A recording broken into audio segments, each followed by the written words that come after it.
আসসালামু আলাইকুম। হালাল ধন সম্পত্তি বহন করা মানুষের জন্য দোষের নয়, বরং হালাল ধন সম্পত্তি দিনের কাজে সাহায্য করে।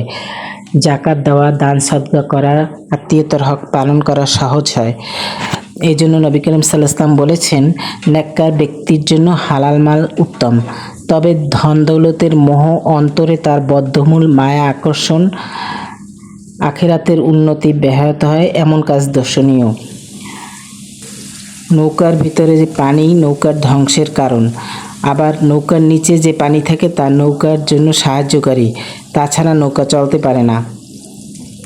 অন্তরে দুনিয়ার মোহ থাকলে তা মানুষকে ধ্বংস করে, যেরূপ নৌকার ভিতরে পানি ঢুকলে নৌকা ধ্বংস করে।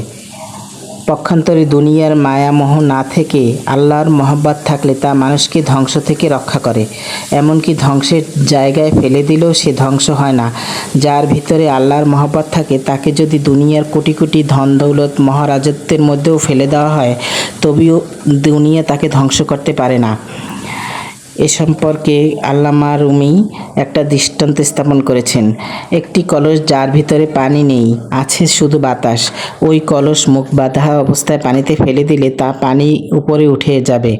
তার ভিতরে বাতাস পরিপূর্ণ, তাই তা ডুবে যাবে না, বরং পানির উপর ভেসে থাকবে। তেমনি যার ভিতরে আল্লাহর মহব্বতের বাতাস পরিপূর্ণ হয়েছে, সে সারা দুনিয়ার পানি বলতে এখানে ধন দৌলত বোঝানো হয়েছে,